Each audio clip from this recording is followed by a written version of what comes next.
first thing you want to do before working on any electrically driven air compressor is to make sure the compressor itself is turned off,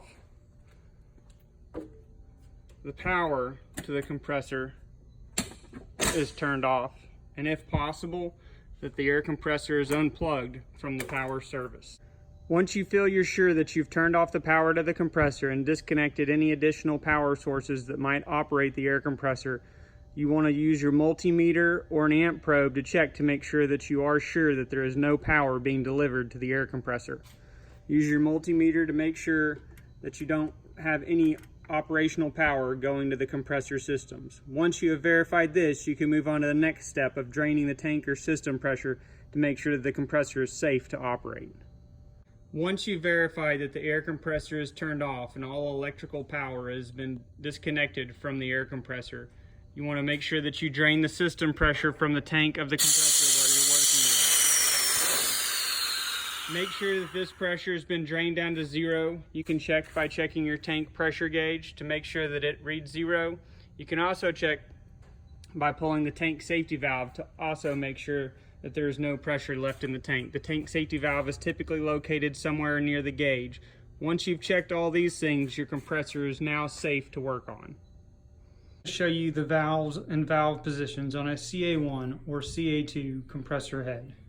Note the air intake at the front of the head. These two valves here are your low pressure intake valves. This valve here is your low pressure discharge valve.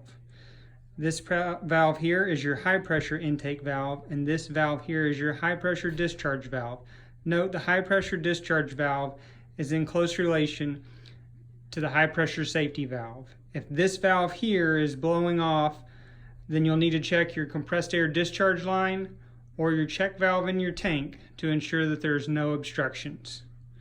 When we remove the valve caps, which we've already loosened with the CA valve tool, and the valve retainer, note the position of the valve.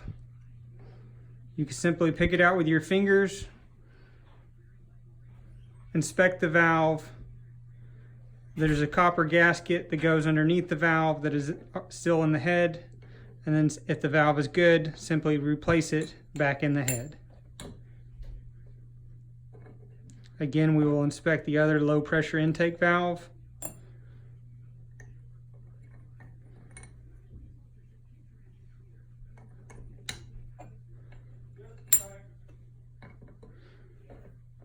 We will now inspect the low pressure discharge valve. Note the position of the valve in the head.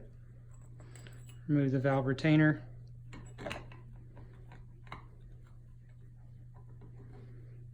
Inspect the valve. Place it back in the head. Our high pressure intake valve. Note the position of the valve in the head.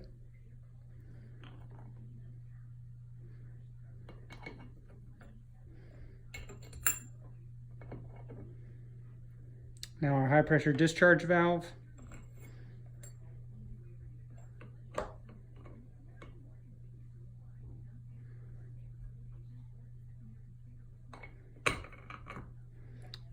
It is always highly recommended to do one valve at a time anytime you're performing a valve job on a CA1 or CA2 series compressor pump, as this helps eliminate any confusion while performing the valve job.